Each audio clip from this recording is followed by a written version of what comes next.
So let's begin the session. I welcome you all to this webinar for content marketing and its role in email. So just a brief introduction about myself. My name is Rishabh Garg. I work in Policybazaar currently as a business head, and I head the entire post-booking business for them, which includes renewals, communication. In communication, I look into the entire email journey for the customer, sales and service, and also the app journey, the mobile app journey for the customer in terms of communication. This is my broad current work experience. And previously, I was working with Google. In Google, I was a product specialist for mobile, video, and display. So for all these three platforms, I was leading the new product features as well as enhancements in the current features. About my training experience, I have been working as a trainer, you can call me a part-time trainer, or a very enthusiastic person who likes to talk to people and train people. So I've been doing this for over 4 years now, and my key areas are I take trainings in email, in content. I do a lot of AdWords related trainings and app marketing related trainings, basically mobile related stuff I do. So before we begin the webinar, I just want to tell you that this is a very open-ended webinar. So I'll continue with the workflow, I'll continue with the slides and keep speaking. But anywhere you have questions, please keep posting the questions on the questions panel.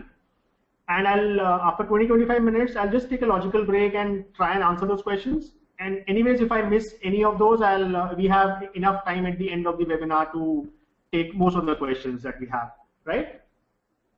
So let's begin the webinar about content marketing and its role in email. So let's talk about the agenda, what we have today with us. So mostly we'll discuss about what is content marketing and how it is driving the consumer behavior. What exactly different businesses are doing and what they need to do further. We'll look at certain examples. And again, as the agenda is around email marketing, we'll see what kind of role it plays in email marketing. How are companies, let's say, using content to their advantage in email communication? So if I start talking about just content, so what comes to your mind when you think of content? So content can be anything. Content can be whatever, as a business, what you have on your website, or what articles you write. It can be your blog you're trying to reach. It can be your social media accounts. All this is content that you are serving to users, and it is there for public consumption. So how the user behavior has changed over a period of time, that you will observe that people are, when they look at your content, they just don't look at your ads. So for them, something has to be some kind of a value.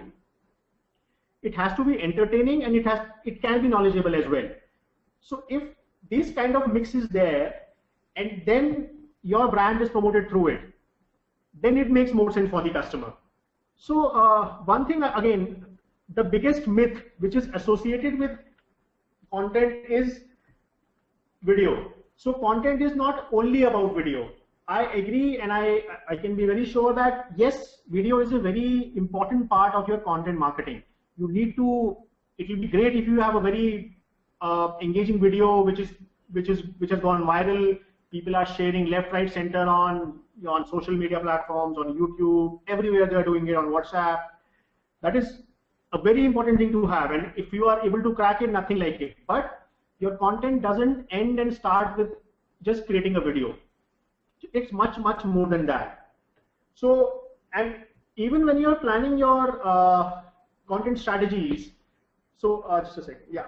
So even when you're planning for your content strategies, your idea behind your planning should be that you should think about content first and viral should come second. So in your strategy meetings in your business, it should not be that, okay, let's plan a viral video. You never start like that. How you start with it, you think about what your users want. What kind of things they are more engaging with, be it platforms, be it different kind of media behavior, what they want. And then you talk about what can be the most interesting thing that you can tell them. Those kind of things, if you start getting in place, and then if you get all the elements right, and you promote your video well, you test it well, you reach out to the right people. If you do these kind of things, then yes, your video has the potential of becoming a viral video, not the other way around, right? So let's look at some stats from the industry before we go further into it. That what are in the past, how important is the content and what are the numbers saying? Because again, anything which holds importance in terms of industry, you need to see, okay, what difference it is making to the industry or what kind of thing that they are doing. So it's very important. So in a recent survey for all the top CEOs, in fact, top CMOs, it was learned that more and more marketers, they're trying to get original content on board. So their focus is that the content should be in-house. You should build your own content. You should not just get a licensed content or get a copyrighted content and then post it. So those kind of things people are discouraging. Even 70% marketers are backing and putting in resources to get their original content. And this takes us to our next very important stat, which is hiring of a content strategist. So again, when you think of this profile or this job role of content strategist, a content strategist is not a person who is a person who is very good in graphics or who designs things well. He's not. He can be. I mean, if he is, then it's an add-on. But content strategist is a person who can plan your content well, who understand your business well, who understand your consumers well, and can go ahead and plan your strategy or the entire content strategy well. And again, in terms of year-on-year content increase, if you see compared to last year, this year we have seen that almost 80% more marketers are creating more content. So this is a strategy that is which is working. Actually, I was talking about the importance of content, and I was just talking about some stats which are important for the entire content marketing space. So we just talked about brief stats about. I'll just quickly repeat it. One is original content, like how more and more marketers are creating original content. Profile of content strategists, like how more and more companies are hiring more content strategists for their content planning and delivery. And again, year on year, what kind of increase has been there in terms of marketing creating more content compared to previous year, like their original content. So let's discuss about certain content goals that marketers are trying to chase. So one is, again, if you find some value in a certain proposition, you can further enhance on that value by putting more money into it.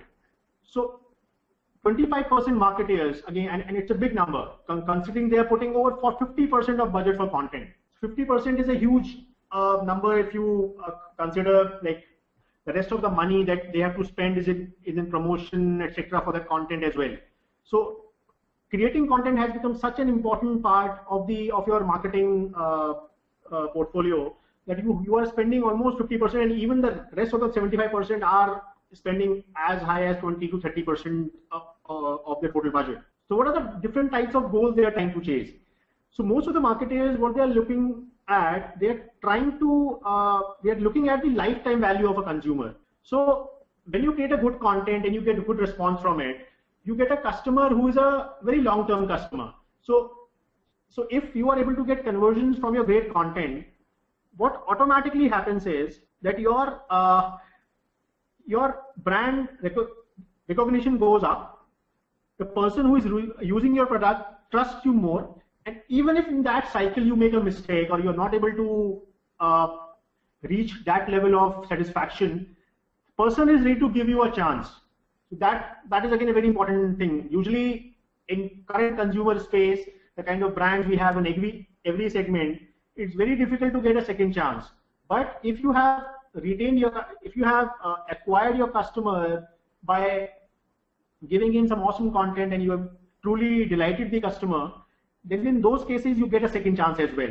Also in terms of ROI, marketers are looking at very high ROIs from their good content. So from their usual marketing activities, compared to their usual marketing activities, they are looking at around 2.5x kind of an ROI from their content. So what is the top priority when it comes to content marketing? What are the different kinds of priorities that they are trying to assign? But again, as we discussed, is preparing the top content. So how do you get the best content possible in your industry? So that is the very important priority, and content can be anything. It can be, and yes, we will discuss some of the formats as well going forward.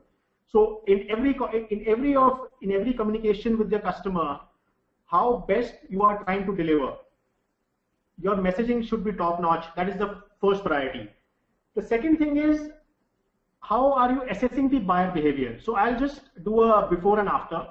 So earlier, like in general marketing scenarios, 10 years back, even let's say 5 years back, when you try to understand, when a marketer tried to understand the buyer persona, it was mostly so you get to understand the consumer so that you can position your product well. You can create your product well and position it well. That was the only idea behind it. Now, when you understand the buyer behavior, it's much more than that. So today you look at the platforms. You look at, okay, majority of my customers, what are they using? Are they using mobile? Are they using tablet? Are they more active on, let's say, desktop? What are the different kinds of medium they are using? And again, very critical point, what time of day they are active on these devices so that my message can reach them at a very relevant time. What kind of communication they prefer? Do they like email communication? Do they prefer SMSs more? Do they like app notifications more? So these kind of studies, you understand your consumer more so that you can deliver your best content at the right time and the right place.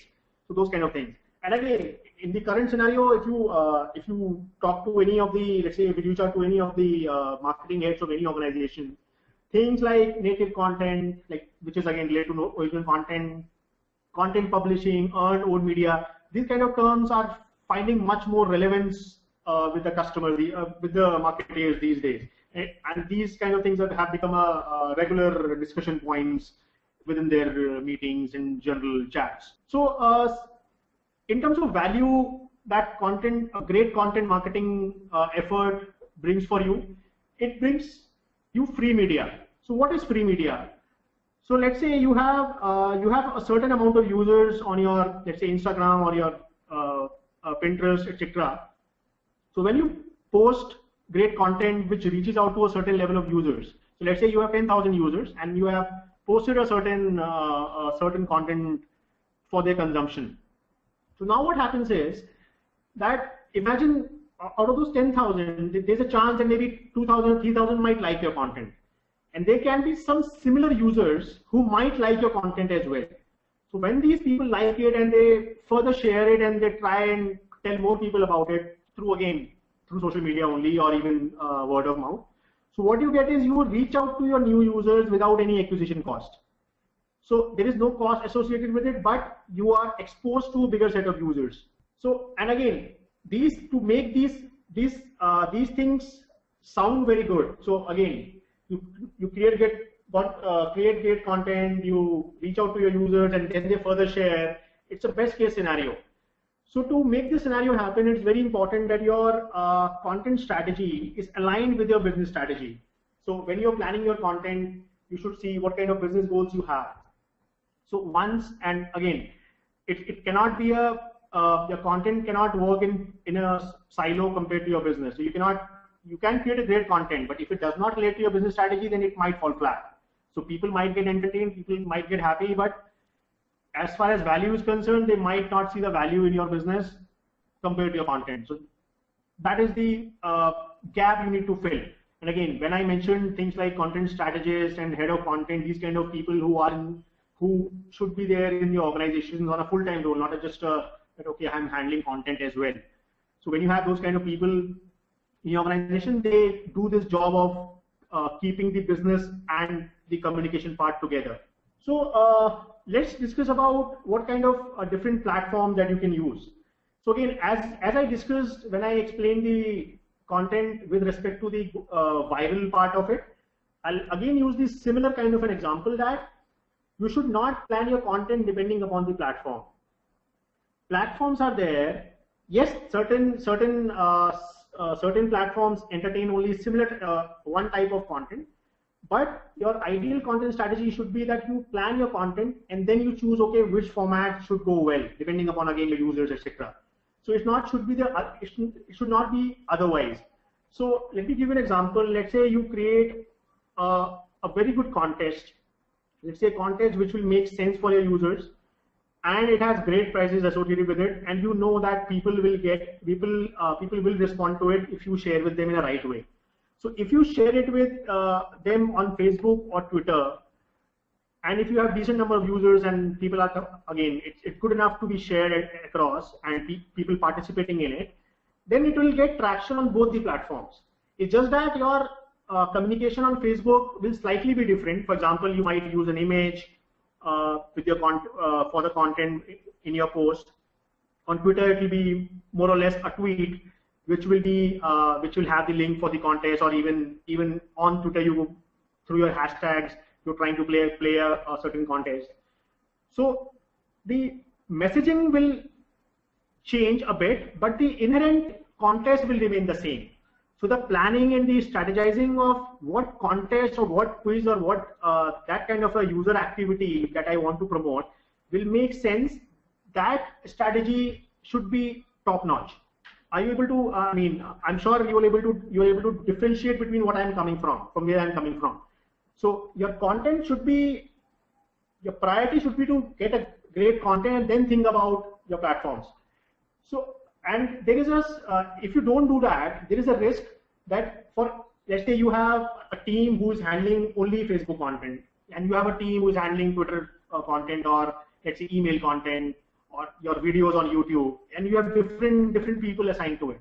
So there's a chance that you are sharing very good content on all 4, 5, or 10 mediums, but if they are not talking to each other, if it's not coherent, so then it has a very high risk of falling flat. It might do your business more harm than good. So it's very important that they talk to each other, they have a similar strategy, and people are aligned, and not based on platforms but based on the content. So is having, again, taking forward the discussion which I just started on the how your different content should talk to each other. So how do you manage your entire content? So you have a content team who's creating good content for you, good blogs, good posts, everything going good, you have very good content. But if you're not managing your content well, then again, there can be a challenge there for you. So one part of management is that for the entire year, you plan your events. That, okay, in January, I have a product launch. In February, I want to launch a new campaign. I'm adding a new product feature in, let's say, March. And in April, I'm going with a big TV campaign, which I want to create a buzz about. So these kind of events that you lay out for the year. And again, sometimes it's difficult for an organization, especially if it's a startup or if it's not a very old organization, that and even for the new organization, because sometimes your events are not very well planned. But at least you should have some kind of a idea, okay, what you are looking for, at least in a quarter. That in a quarter, I want to do these 3-4 things, and for this, I'll require this content. And for this content, then what will be my promotional mediums, how I'll use all of these contents and make it work well together. So this helps you in 2 ways. One is, obviously, you are using your content, you're creating and using your content well. That is, again, your efforts which have gone into creating your content is not going waste because you have not used it well. That is the first thing. Second thing is your ultimate goal, which is like what was your initial goal? Your initial goal was that you have a business goal of promoting your product well. So if you have used your content well, if you have used the right platforms, then there's a very high chance that you will reach that goal of promoting your product, of launching, creating maximum buzz on a launch day, adding a new feature, and so on and so forth. So those kind of things will take care of themselves if these initial things are being taken care of. So moving on, let's discuss again the table that you can see on the slide. This is a very exhaustive list of content that is possible. And again, some of these contents, you might be surprised that they are part of content strategy. For example, FAQs. Yes, it is a very important part of your content strategy because somebody like, let's say, industry like insurance, right? So there will be a lot of customers who will visit your website. And let's say if you're an insurance aggregator or an insurance a company, then there's a chance that a complex product, let's say like a pension plan, which is a complex product, not very familiar with the users, something like a normal term plan, then people will look to see, okay, what kind of questions people have asked and what are the kind of things I can get from them. So FAQs becomes a very important part for that industry.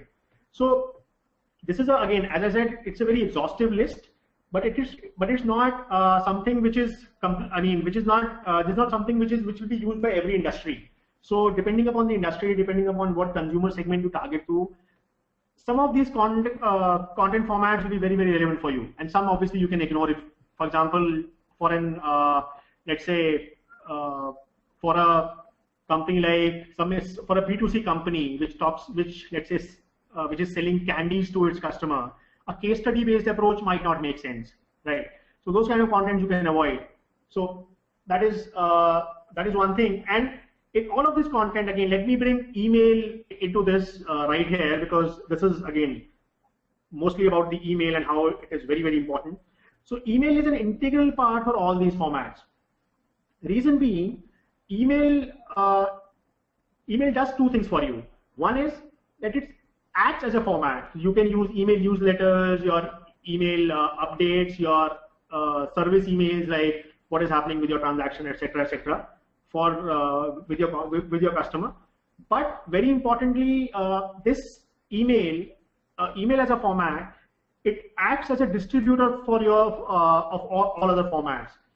Because let's say you have created a very good video or you have posted an awesome blog. Email is one thing that whenever a customer signs up, or even most of your marketing activities in terms of getting your customer on your website, so there is a sign up page, etc. So email is one thing that you ask from a customer. So you can, whenever you create a great content or something, you can reach to your customer using email. And again, we'll discuss specifically about its role of email in the coming slides. So let me discuss few formats which are mentioned here and how you can use it. So let's discuss about case study. So case study can be a very, very relevant format for a B2B business. So let's say I'm a company who is selling computers to different businesses, and I'm trying to attract. So I can do a case study of how, let's say, my high quality systems did wonder for a company in terms of increasing their their output, in terms of how people found their systems very, very helpful in terms of using it and how their productivity went up. So those kind of case studies you can use in a B2B business. Something like a webinar. So let's say you are trying to tell your consumers about something which you want to come up with, or you also want some kind of feedback. Okay, what best can be done? So you can directly get them on board, talk to them, and webinar is a very, very like easy tool to do that. You can directly reach out to your customer. You can take their feedback and talk to them. So Savita has a question that blog articles is not in the list. So blog and article is a very important part, and they are in the list. So when I mention something like, let's say, articles and white papers, even vlog, which is a video blog, so these are part of that blog ecosystem. So you post your articles in a blog or something, or directly on a website. So again, yes, blog is part of is a very important part of your customer communication, and is definitely a part of a list. So yeah, moving on, email newsletter. So compared to the period, let's say 5 years back, 10 years back, email newsletters have been revolutionized. So now you see very, very engaging email newsletters. People are using different formats. People are mixing image with text. They're using videos. They are using different kind of sign-up forms and stuff. So they're doing a lot of innovations in the newsletter space as well. One very good format is infographic. So infographic is something which you can use for a very good comparison. So it makes for a very good viewing. So let's say if you, as a company, if you want to compare yourself with a different company for a different product, so it can in one infographic you can give a very good picture. So it becomes a very useful format for such a kind of transaction. And even if you want to show a journey, just want to tell your user that, okay, this is the user journey, how it happens in. So you can create a beautiful infographic and then use it. Videos, again, as the myth is around that content is about videos. But again, video is a very important strategy. So your YouTube channel, your video that you circulate on web is a critical part of your content strategy. And if and you should not create video just for the sake of creating it. And okay, everybody's doing it, so I'll also create a video. So that should not be the plan. Ideally, you should create videos. It can be user-generated videos or feedback-related videos. Or if you have resources, then obviously you can invest in more in creating high-quality videos. But yes, if you have those videos in your portfolio, if you use them well, they have the potential to give you unimaginable users. Again, and I use unimaginable because if they are good, the extent that they can go viral is nobody can guess. It's out of the world. Right? Moving on, some formats like surveys, polls, quizzes is a very engaging part of your entire user journey. So let's say you take a survey, you reach out to the user, after his usage, you sent a survey. So it gets a certain credibility. It adds a certain credibility to your brand. It's like that. Okay, you are valuing the user opinion. You are asking for the feedback. And something like a poll. Let's say you reach out to a user. You say, okay, you have been chosen out of a certain group, and you're a very important part of our thing. We want your opinion on this particular thing.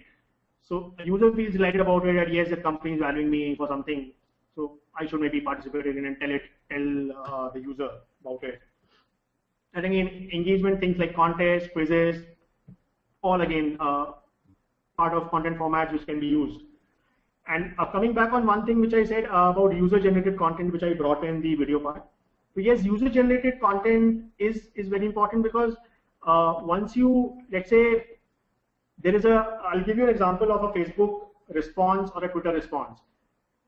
You have reached out, you have put a brilliant Facebook post and user comments on it. So there are systems in place today that whenever a user responds on your Facebook post or gives you a direct message on Twitter, that your backend can make a ticket out of it. So when I say ticket, it is like something like when a user comes at your website, gives you a feedback, and you receive it in the backend. So then your top organization can track it.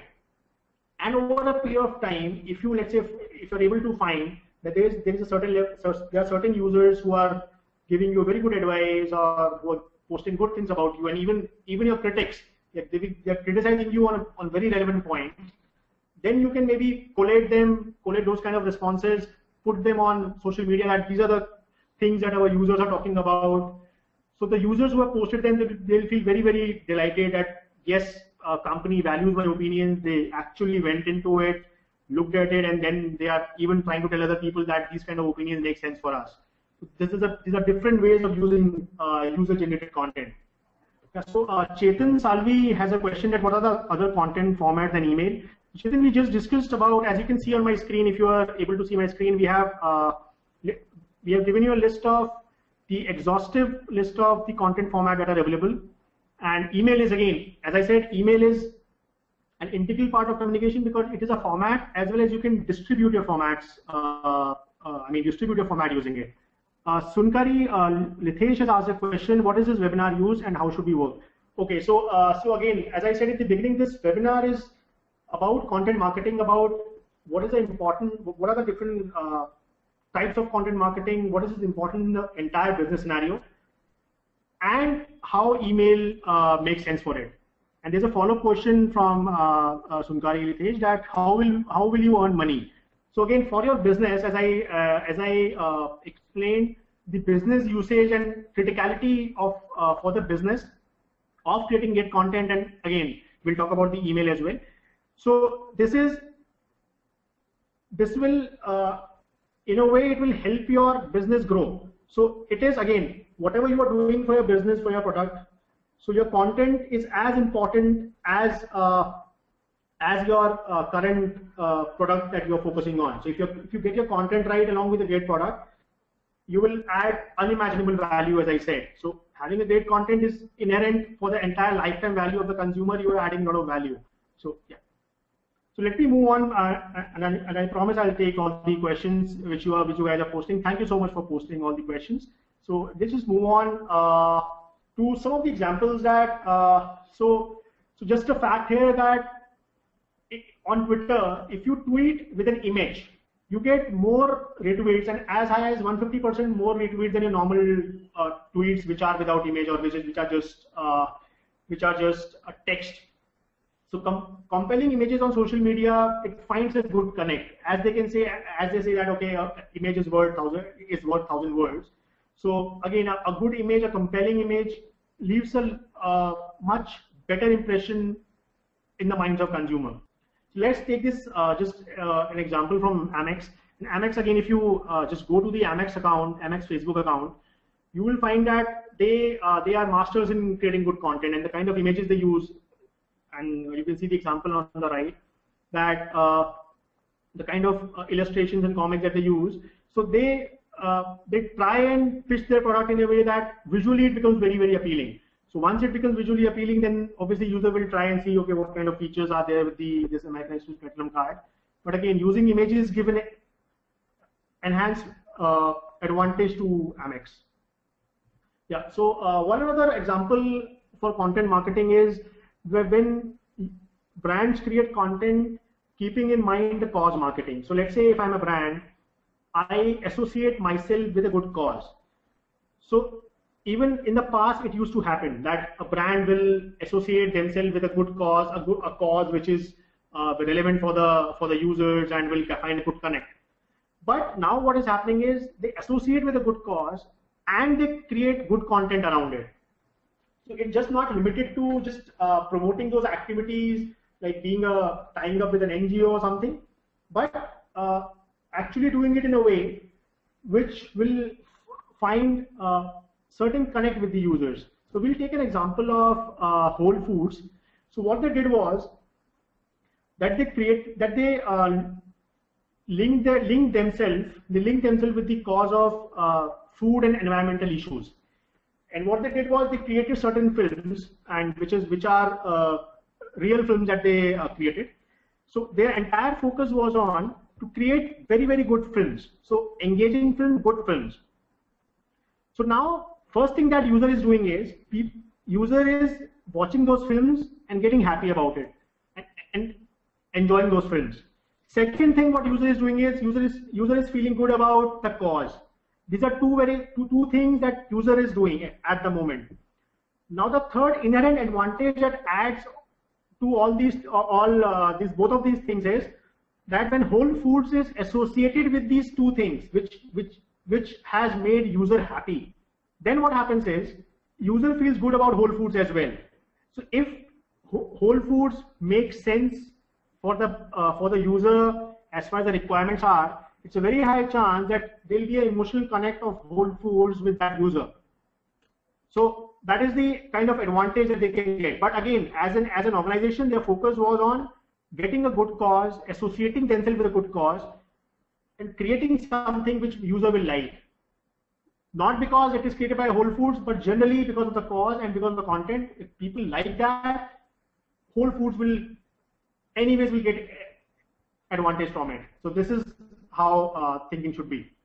So now let's see what are the different kinds of media strategies that are in place currently for your content. So I'm sure you would have heard all these three terms. I'll just explain what role of content each media has. So one is paid media, earned media, and owned media. So when we start our discussion with paid media, so as the name suggests, it is everything you spend your money on. So let's say you give money to a TV channel, you put money there, you open a Google AdWords account, you start your search marketing, you display marketing, you pay money to Google to put your videos on YouTube. So anything you are spending your money on to reach out to your prospective users are all parts of paid media. Now paid media becomes critical because you are spending your money, and again it's your marketing money, very hard-earned money, or maybe your investors' money, which you want returns on. So in terms of content, it becomes important that you put your great content across your paid media efforts. So if your content is weak, no matter how much money you spend on your print or television or your search marketing, your messaging will fall through. So that's the reason that when you are spending your money, your content should be great.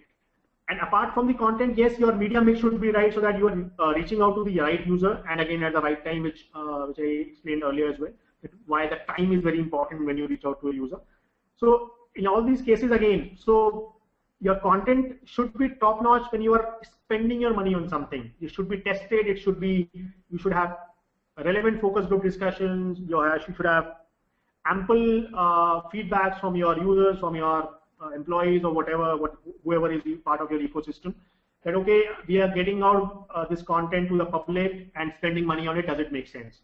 So that is one thing. Next thing is own media. So what is an own media? Own media is anything that you own. Again, so it can be your website, it can be your own social media accounts, it can be whatever you publish in your blogs. Let's say again your YouTube account or your Instagram accounts. These are your, whatever you post on it, it's your content. So now, again, going back to the content part of it. So this is something which a user experiences with you. So when a user, and again, this is something which you have spent money on. So you have spent money on paid media. Now, after spending that money on paid media, you have got your users on own media. So if this own media, your website, your blogs, or your social media, if the content on these things are not great, then whatever you have spent in your paid media efforts will not give you desired results. So it's very important that these formats, I mean these kind of content are taken care of, because this is your first interaction with the user. So again, if we see the user journey, that you have reached out to a user through, let's say, a TV ad, user likes your ad, likes the entire story around it, and he visits your, let's say, website or blog or even your social media page. But if he or she is not impressed by that, then again, it doesn't make it. It will affect your great the initial exercise of creating great content will be of no use. So again, so content on this stage is also very important. So you cannot just neglect that, okay, once I have spent money on my TV and stuff and on my search, and I've created great content around it. So again, users will buy my product, etc. So you cannot take those things for granted. Now, your efforts in your paid and your own media gives you earned media. So earned media, as I said, it's a free media. So your efforts which have gone on to creating very good content for your paid media, putting excellent websites and excellent content for your social media accounts and YouTube accounts, everything gives you fruits in earned media. So if people like your content, they will share it. So they will give you users which even you are not aware of. So your exposure to your new users depends on your efforts on your paid and owned media. So again, be it your word of mouth activity, be it consumer activity like liking your things, commenting on it, sharing across. So those kind of things become part of your journey. And again, as I said, these kind of things, this is a place for fans of your brand, also for your critics. So you will get very relevant suggestions. You might get brickbats, you might be abused as well, which happens on social media these days. But you have to take everything, because again, as a business, you cannot just admire your fans and ignore your critics. You cannot just afford doing that, and specifically on the social media. Okay. So again, let's come on to the hero of the segment, which is email marketing. So what role that email marketing plays, and again in the webinar I touched upon few points. I'll just elaborate on them as I go along. So email, again, as I discussed, email acts as a content distributor. So you might have had a very good Facebook post, you have a very good blog that you have created, very informative, useful for the brand. You can use email as a distributor for all your segments. The reason I say as a distributor is because even when your lead is created, by lead I mean that customer has shown some interest, or even let's say you have reached out to, you have done certain activity and you are able to get the user's email ID. So email is something that gives you reach at a very low cost. So again, you can argue that television also gives me very good reach, right? Yes, it does. But email is something which is more personal to a consumer. It's more one-on-one conversation with a consumer, and it is again at a very low cost. So your acquired customers as well as your potential customers, you can reach out to them through email, and you can tell them, let's say if there are some dormant users who are not visiting your website, or they are not visiting your social media page, so they're not aware, okay, what is happening with your overall content. So if something you have created which is very relevant for them, they might just miss that because they are not active. But email is something they are active most likely on, so they are checking their emails on a daily basis, especially on mobile. So you can reach out that, okay, you have come up with a very good video, you have come up with a very good, let's say, blog through email, and can redirect your users to that part of content. Apart from that, testing your campaigns is also you can do using email. So let's say you have created you want to go ahead with a campaign, and you want to spend a lot of marketing dollars on that campaign. But testing becomes a very important part. So one form of testing is you do a focus group discussion, which your agency has brought some relevant people, and you show them your campaign and take their views. This is one thing, which is again a very slightly high on cost and less on number of feedbacks. One is that you actually reach out to a specific set of users, which are some of your users which are your repeat users, because somebody who is your repeat user will give you very genuine feedback. So you can reach out to them through email, you can ask them their opinion about the campaign and see their honest opinion, and be as subjective as possible. You can just write, okay, these are the things I like, these are the things you can change, and try to incorporate them, because again, those are the people who are your repeat users, who are the ones who are giving you maximum business, and their opinion counts. And again, if they are interacting with you on a regular basis, then again, it gives you a certain kind of a window for the new user, that okay, what kind of thing my new user will be doing. So email helps you doing that, because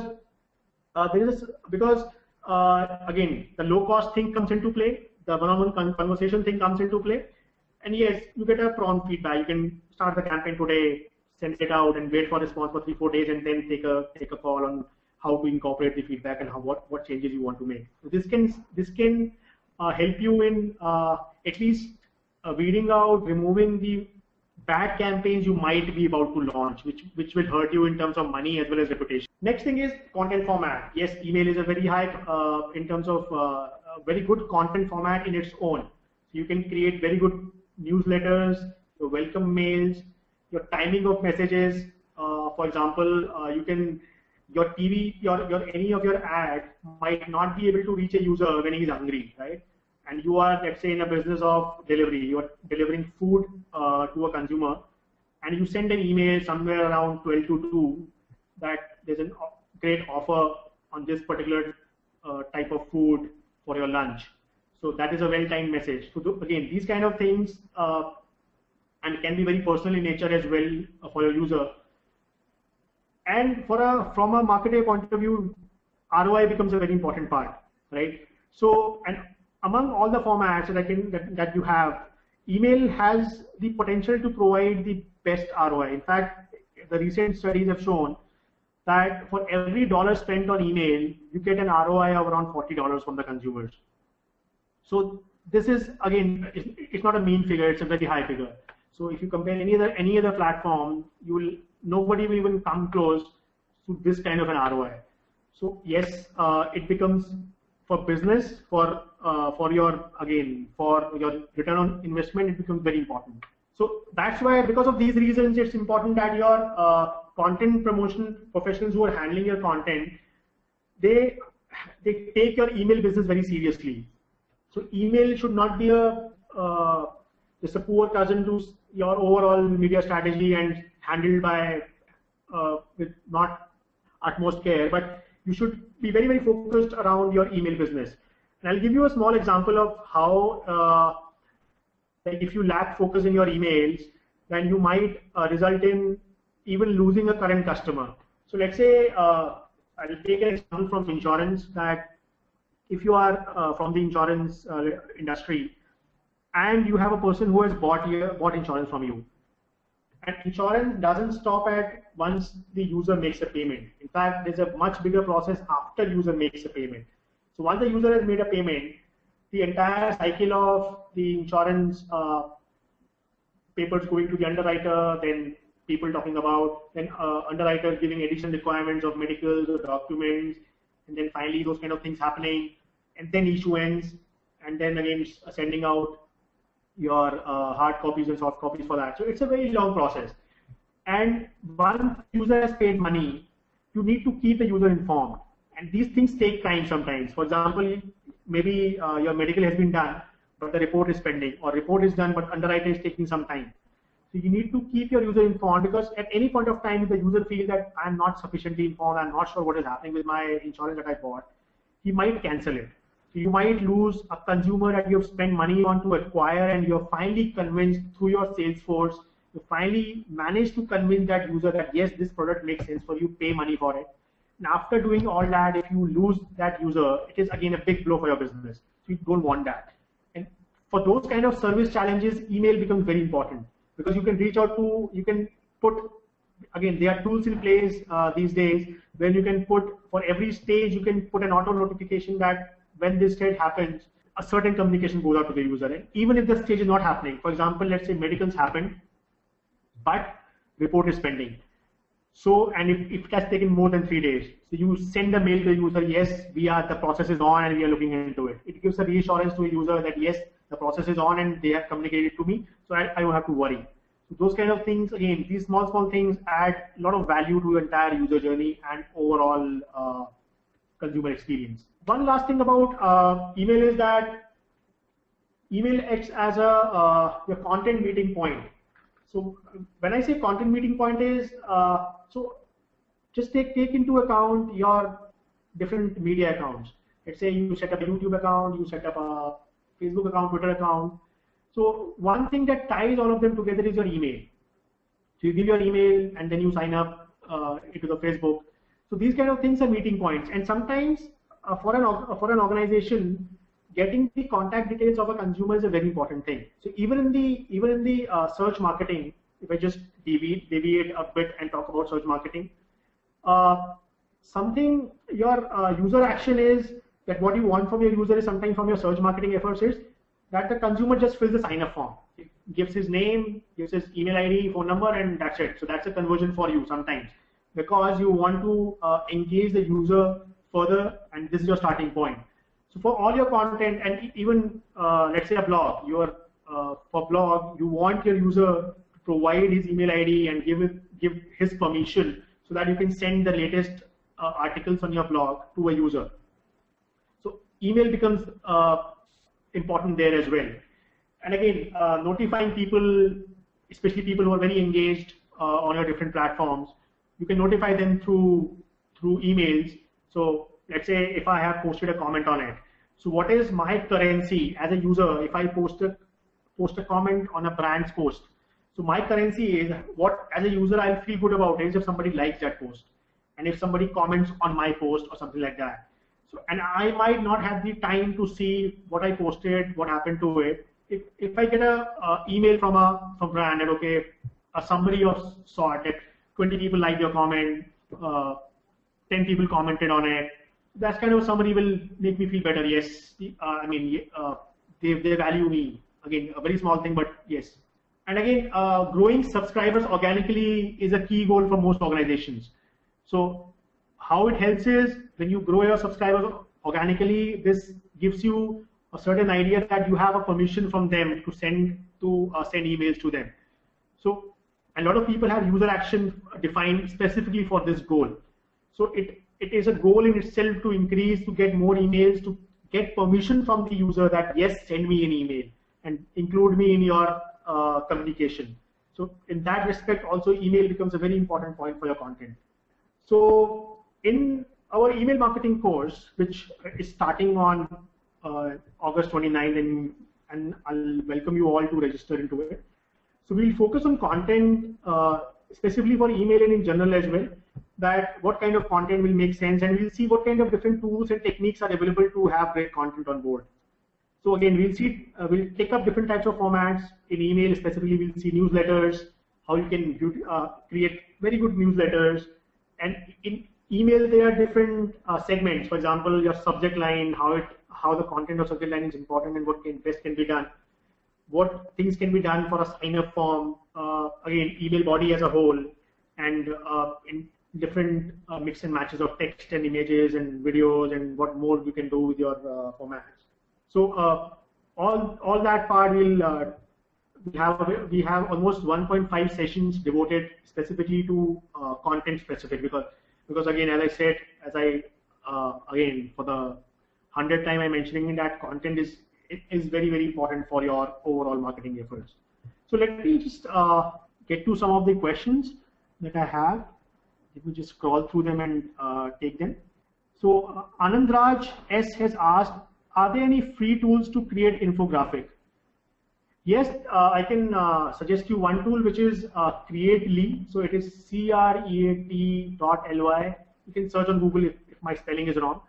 And they have a again, they have a certain template. They have certain templates which are free, and certain you have to pay for. So if your work, if you're able to get maximum for your work from the free templates, then nothing like that. But yes, their paid services are also very good, and I'm sure if infographics are useful for you as a business, you will not regret paying them for doing it. Praveen Kumar has asked a question. I think this question is about more about the content formats we discussed. That case studies is missing. So no, actually case studies were mentioned there, and it was, if I'm not wrong, it was 4th in the order. So this again, this slides will be shared with you. You can again go back, and I had a discussion on case studies as well. I'll just repeat the example that how case study is important. So I took an example of a B2B business wherein, let's say, you're trying to sell computers. So you can do a case study of how your computers helped a certain organization improve their productivity. So those kind of case studies you can do and try and reach out to your prospective consumers. So yes, case study is an important part of the format. So there's a question from Himanshu G. The question is, what should I focus on more if I want all organic followers? So yes, see, you should focus. There are different things that you should focus on. So getting your content right is the first thing. So when you and again, you've asked a very relevant question, because in this world wherein the time span is short and the delivery has to be, people want the delivery to be very high. So there's a temptation for the business to go for the paid followers, to get a lot of data from telecom and bombard your users with message which might not get to them. But again, getting the organic followers makes sense because these are relevant users and you can give them a more personalized experience of your messaging. So again, it's a process which takes time. So one very important part in growing your organic followers is patience, because even through email, if you're trying to grow your organic followers, it will take time, and it can be a part of your overall journey. So let's say you are doing an offline event, right? You are people who participated in that offline event. You took their contact details and you took their permission to reach out to them.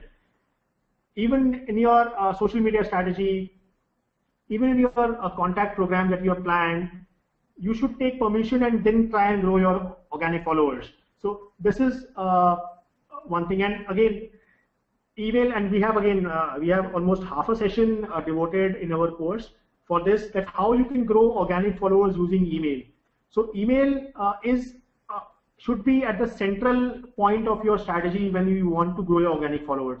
And trust me, companies which have grown organic followers over a period of time in the past, and they have given certain amount of time, they are getting the fruits of it now, because they have a very strong user base, which they can claim that yes, these are engaged users who have given me permission to reach out to them. Okay? There's again a question from Himanshu Ji: earned media or organic followers? Yes, somebody who is liking your content, who is sharing your content, who is talking about your content is definitely a part of your organic list. And in fact, in your overall organic list, these are the people who are your fans. These are the people you should engage as much as possible in your feedbacks, in your surveys, or anything that you do. Even let's say giving them a first dose of your new launch or something, those kind of first advantages of, because these are the ones people who will do the job for you. There's a question from Sunkhari Litesh that how to find emails, to send emails that you're eager to learn.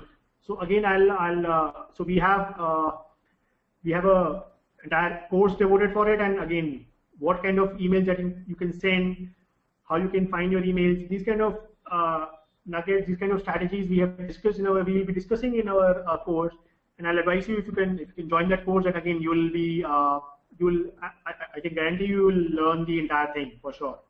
In these, Savita Lakshmi has asked a very good question, that in these days of spam restrictions levied on mail reception, how successful can email marketing be?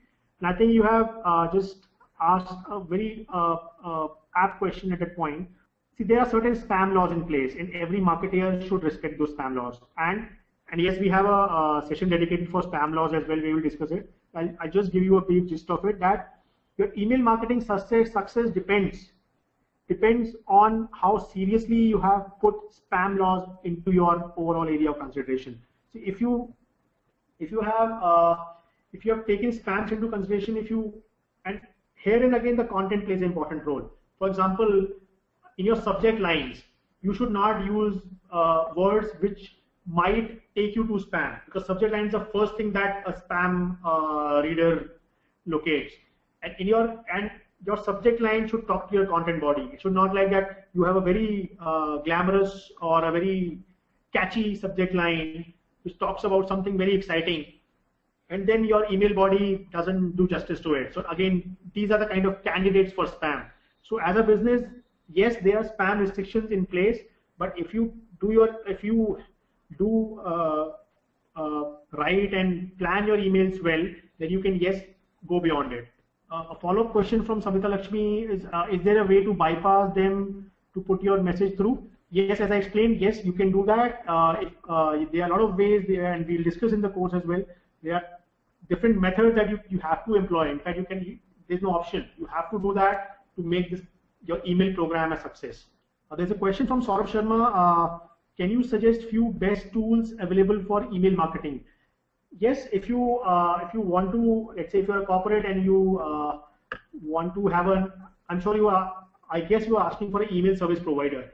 So yes, there are certain ways. I can give you a few names, like there is MailChimp, there is Aweber. These are the kind of companies that are very good email service providers. But again, there is a process of selecting an email service provider. And again, I'm repeating myself, but we have a session for how to select an email service provider. So how you should go about the pros and cons, your business requirements, and what kind of capability you should look in a particular email service provider.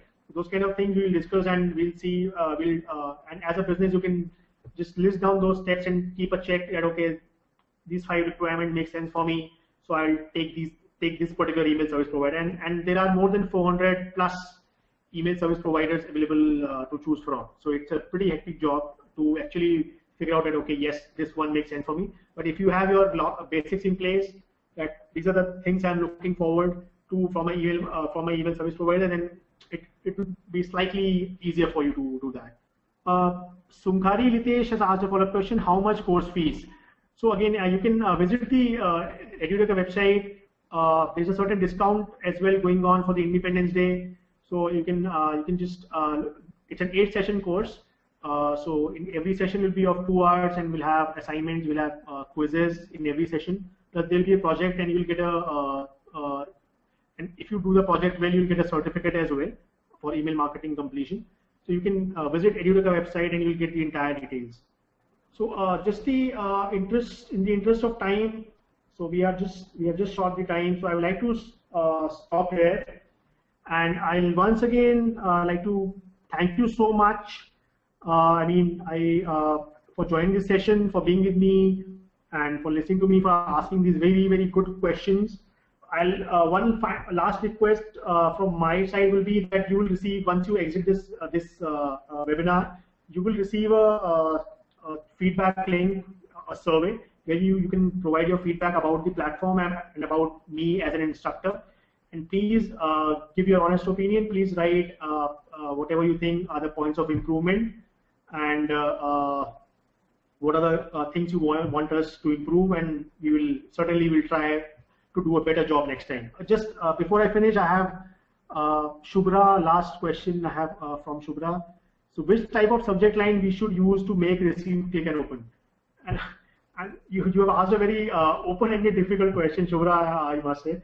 So yes, there are certain, again, it depends on business. So subject lines, so it should not be, I can give you 2-3 quick tips, but these are not the only tips, and we have a content session in the email course for subject line. But yes, you should try, and for some business it works. So it should not be very long. You should try and make it more inquisitive as possible. So when the person looks at a subject line, he should be inspired to open that email. Inspired in a way, he should be more curious to know, okay, what is there in the email.